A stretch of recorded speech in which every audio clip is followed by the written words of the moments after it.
The beauty of the sign of Virgo lies in its comprehensiveness, which, as we shall see, can be observed in any skyline.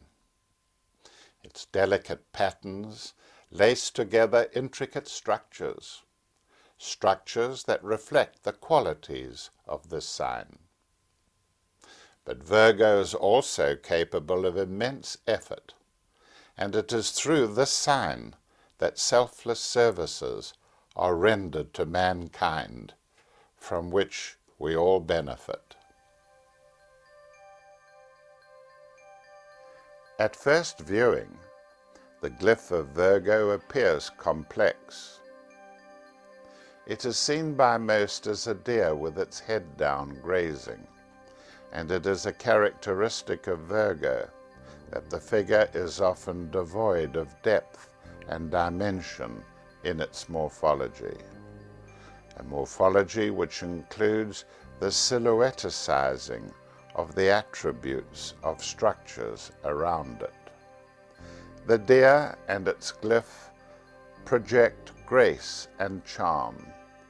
The tips of its horns prod the horizon and its skies with charm and grace. The delicateness and grace of Virgo are reflected into filigree work, lace patterns, capillary beds, fronds of trees, snowflakes, the sprays of maidenhair fern, lace-like fractals, and the Mandelbrot set. It is this grace of form that suggests the purity that goes with Virgo, the lacy white edging the bridal gown of the Virgin, the maiden bride, and the Virgin herself. From virgins in white, we move to others in white, who must wear white to show their purity. We mean the young housemen in our hospitals, with their stethoscopes, in fresh white coats, all hygienic, often working 20 hours a day, all of them servers, they who serve mankind. And Virgo rules service of mankind. And then, of course, our nurses, in their cleanly starched uniforms, all aseptic and carbolic. Such hard workers, these nurses, work to the point of slavery, often on low income. Today we cringe at the Virgoan quality of demonstrable slavery. We find it in obscure parts of the world where labor laws have not abolished it.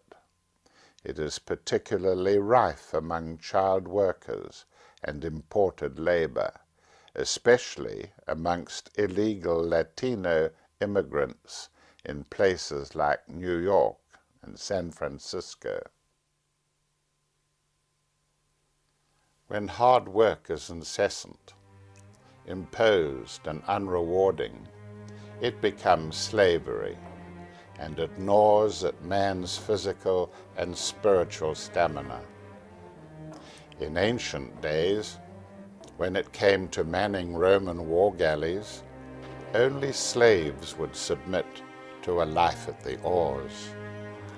It is from those times that the term slave driver is derived. And the oarsmen, chained to their benches, few would live more than perhaps 5 years under such labor conditions.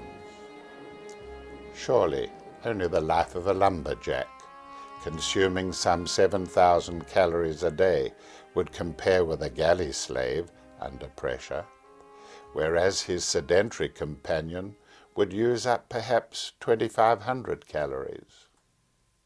Some of us, who are workaholics, probably never recovered from our early lives as galley slaves. The neurosis of overwork and the obesity of the underworked are Virgoan problems. And don't forget those other workers, labourers who slave at the infrastructure of the nation, consuming perhaps 4 times as many calories as those in sedentary work.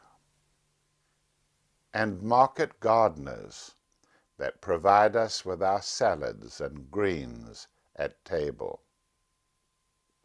And the peasants that harrow the soil and work in the paddy fields, planting the rice, or harvesting the cereals in fields of wheat and barley and grains, like Ceres of old, the goddess of grain. Which reminds us of the poem about a virgin, the Lady of Shalott. On either side the river lie long fields of barley and of rye, that clothe the wold and meet the sky, and through the field the road runs by to many towered Camelot. And of course the shallot is a salad ingredient. When we speak of services rendered, and services to mankind in particular, we must think of restaurants and their waiters who serve the food we ravenously devour. Eating out has become big business everywhere in Europe and the USA, and millions serve in the restaurants. Virgo rules plates, not because they are round. Roundness comes under Leo. It is through the morphology of the ruler of Virgo, the moon, and its well-known phases of curvature, that plates serving food come under Virgo. And so does that which ladles the food out. Plates, stacked, also reveal a lunar curvature, as does most crockery. As kids, we used to skip to the rhyme, cups and saucers, plates and dishes, here comes the youth with the calico breeches. This jingle might help you remember its Virgo images. Servants of the establishment, such as butlers, chambermaids, and those who serve at table or tend the garden and mow the lawn, come under the sign of Virgo. But do remember, those who cook and those who manage the nursery may come under the 4th house of the home, its sign Cancer, or even its planet Neptune, the ruler of Cancer. However, where the moon, ruler of Virgo, is in Cancer or in the 4th house, these duties are also possible. Let us take moon through the houses. The 1st house, civil servants, butlers. 2nd house, shop assistants. 3rd house, school staff and cleaners. 4th house, cooks, au pairs, charwomen. 5th house, servants of the crown, equerries. 6th house, nurses, doctors, waiters, labourers, cleaners. 7th house, chauffeurs, drivers, air hostesses, legal servants. 8th house, military personnel and uniformed staff, commissionaires, bouncers, and bar staff. 9th house, university staff, but not the academics. Famuli, travel agent assistants. 10th house, businessmen's secretaries, departmental managers, and attendants. 11th house, group servers, drinks waiters. 12th house, institution and hospital staff, curates and church stewards. The Virgo glyph suggests the coils of the small intestine, the anatomical jejunum and ileus, the inner linings of which structures are thrown into villi, reminiscent of branch fronds, lace patterns, or even fractal patterns, so characteristic of Virgo.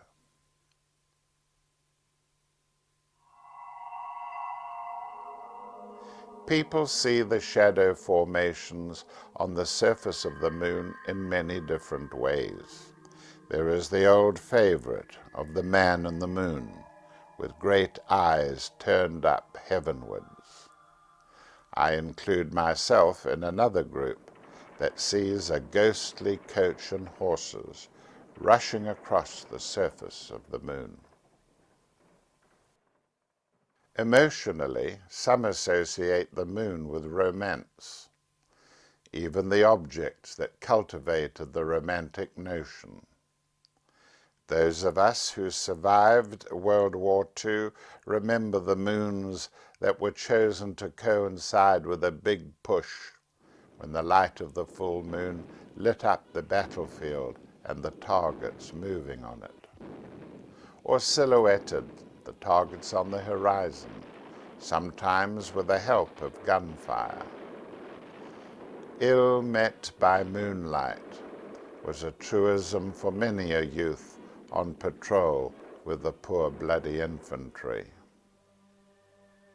The Romans felt emotionally disturbed if they slept openly under the light of the moon, and a Roman soldier retiring for the night always kept himself under a white cloth to reflect the moon's rays when able.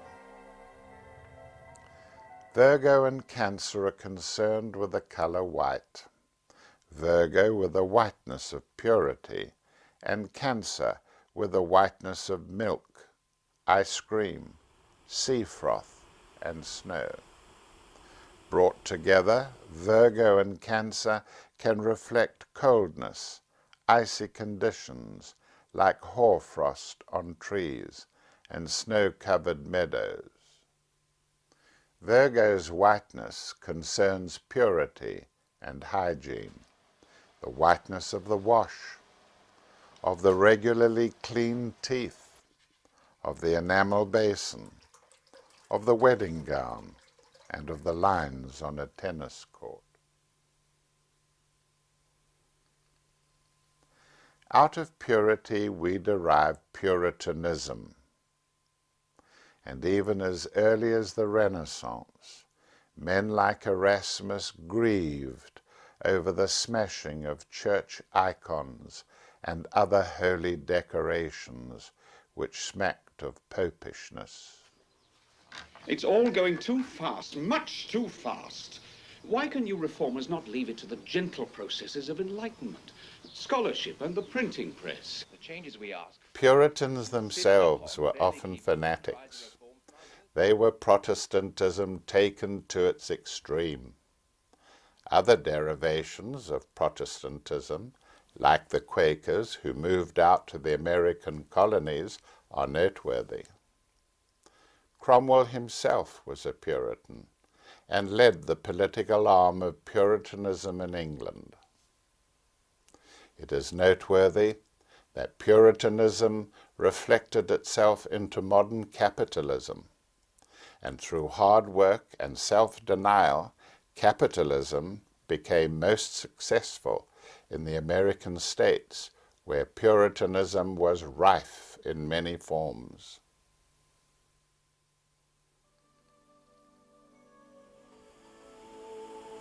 Anything lunar suggests activities that are related to phases of expression and withdrawal. But the essential quality of Virgoan mechanics is response. responding to,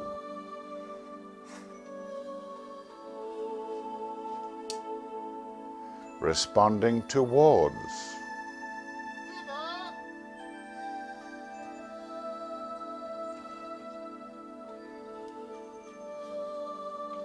responding away from. Always remembering too that the silver ruler of Virgo, the moon, rules reflected light, reflected on water, window panes, mirrors, the plastic sides of skyscrapers. The mirror itself is a Leo factor and carries the direct image of the beholder and must not be confused with the moon. However, using a mirror directly to reflect light, as in a heliograph, is lunar. The curve of the new moon depicts the morphology of the question mark. Virgo is the sign of questioning and tries to answer questions with substantial facts rather than calculated guesses. The letter D apes the moon, and in its own way so does the number 6, indicative of the 6th house, which is the home of the moon in astrology, and the 6th month, and the 6th year, and so on. Through the same curvature of the moon, its morphology is reflected into the fertile crescent of the eastern Mediterranean and the Arab people who live there. The moon morphology includes, of course, the Mohammedan religion and the Muslims who practice it. Let us now consider the flags of some of the many states of Islam in which Mohammedanism is the official religion and in which the motif of the crescent moon is clearly visible. Algeria, Turkey, Tunisia, Sahara, and so on.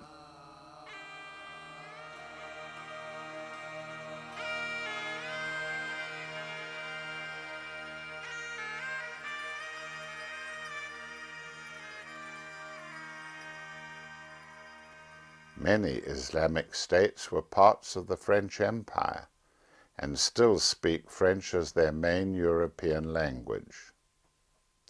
Astrologically, it is through the moon that this correlation often still exists. France is ruled by Virgo, hence the Orlean Maid is her main heroine, the one we call Joan of Arc.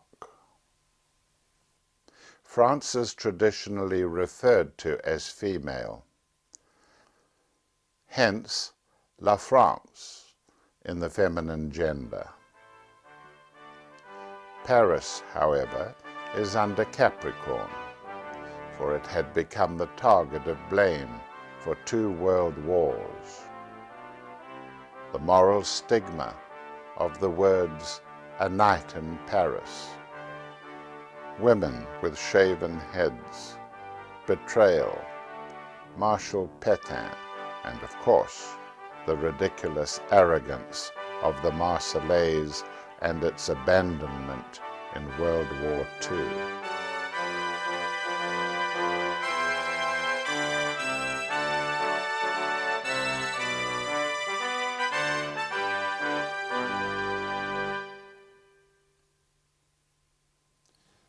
We all develop problems in making our way through life, and we all make mistakes. Sometimes we avoid them by facing up to problems and thinking them out. Some find a solution by sleeping on the difficulty, and the intuition somehow provides the answer. The Virgoan, however, tackles his problems in a different way. He assembles all the facts of his predicament, calculates his best course of action, and works his way out of the difficulties according to the plan he formulates.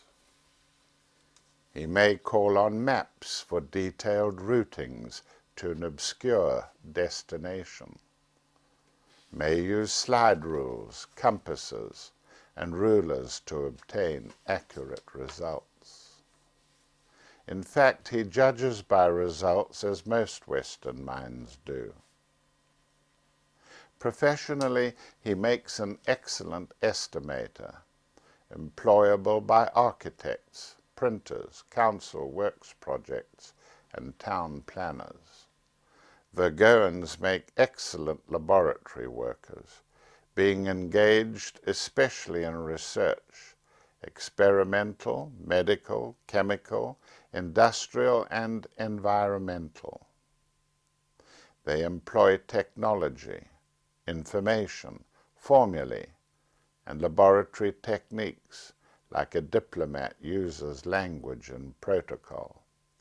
No wonder Virgo makes for a good accountant, a works clerk, bookkeeper, and he therefore inspects, examines, inquires, quizzes, and queries. As a child, I learnt a piece of recitation that helped me later tackle medical studies when I was middle-aged. It began with the lines, "I have 5 precious friends. They are why, where, who, what, and how." The analytical qualities of the Virgo type suit the doctor and his techniques for diagnosis. Virgo rules illness and disease, but not the bacterial and viral causes of it. These come under Cancer.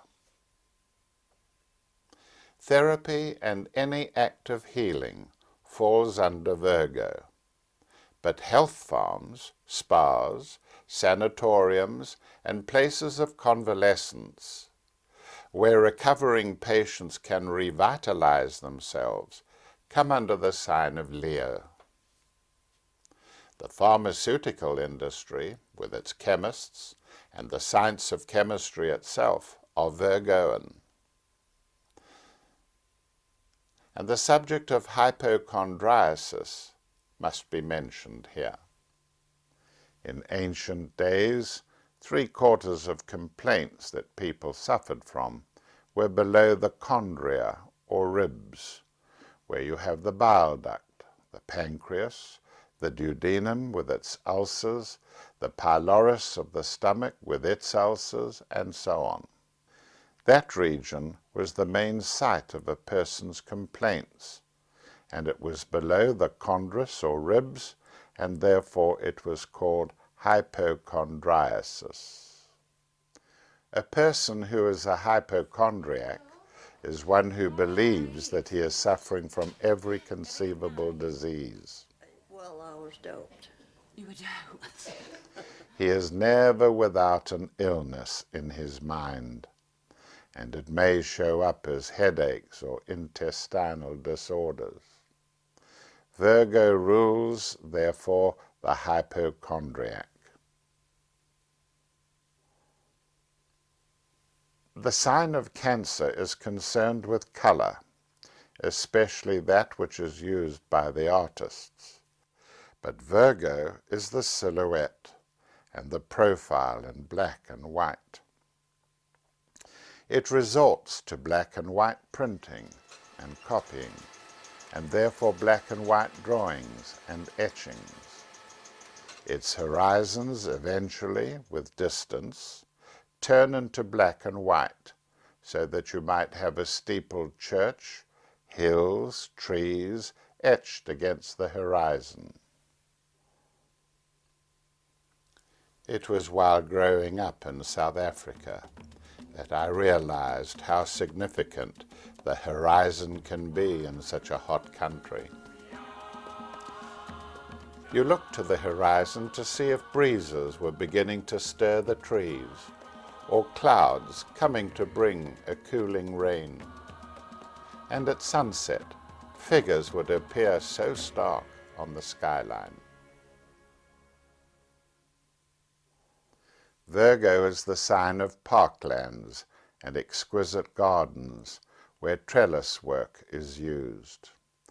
It also rules meadowlands and those lands where agriculture is above the ground, not where root crops grow, but where deer graze and pasture lands abide. In Virgo, the bachelor remains a bachelor, and the unmarried woman becomes a spinster, and couples become affianced before they are married. Virgo occupies the house of single people, the 6th house. The virginity of the male and the female may be reflected into conditions like celibacy and chastity, and also into an age ruled by a virgin queen like Gloriana, good Queen Bess, the Elizabethan age, and so on. Virgo is sometimes the sign of a one-parent family, especially where the husband has left home or gone away, perhaps to sea as a sailor, or to guard an oil pipe, and has left behind a wife, married or unmarried, with her child. But this kind of virginal state must not be confused with Roman Catholicism, which falls under the opposite sign of Pisces.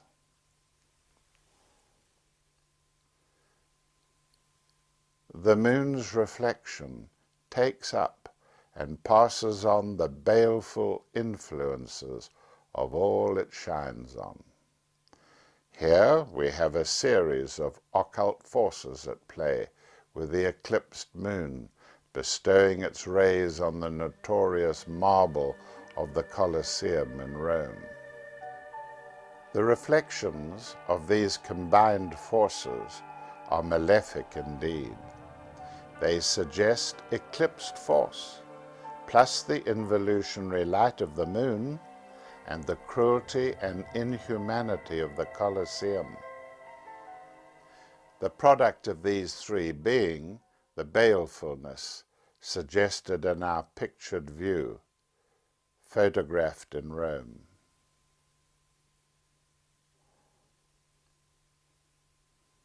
The moon is lord of the 6th house, which is the house of research. One of the most courageous pieces of research ever undertaken was into the condition known as yellow fever, believed to be caused by the common mosquito. It took place in Cuba during the Spanish-American War. Numerous fatalities in the army had occurred. Volunteers from the army allowed mosquitoes to sting them under controlled test conditions, and they developed yellow fever. Some survived, others died, but the disease was conquered. Male nurses are commonly found in hospitals today. One of the earliest to help establish male nursing was the war correspondent, editor, and famous poet Walt Whitman.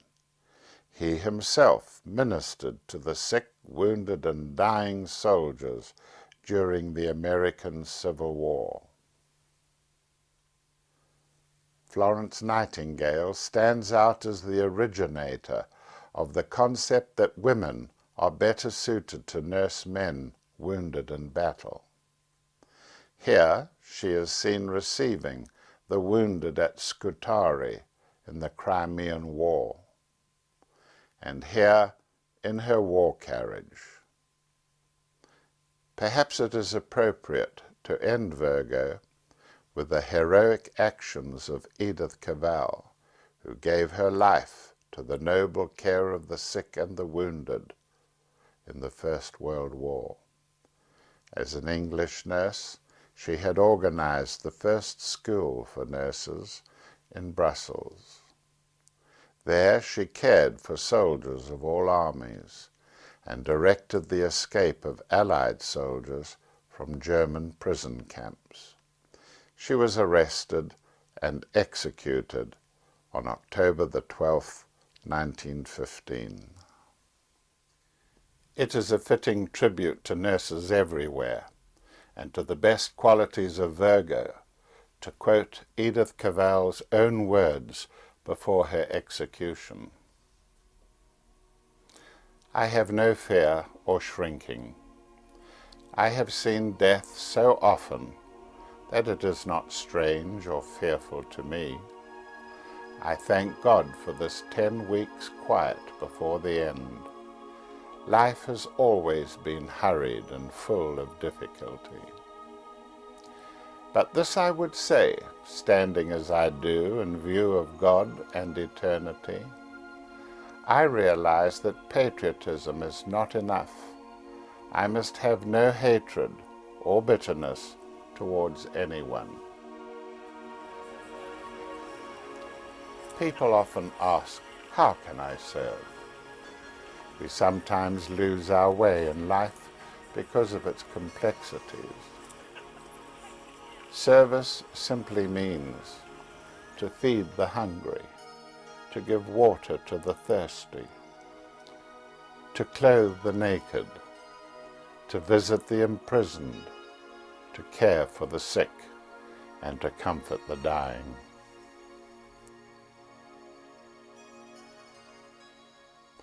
When you examine this list of service opportunities, think of the passion fruit and its flower, which are the symbol of service and come under Virgo. The juice of granadilla flavors the whole of the fruit salad, as does the services you do flavor all mankind.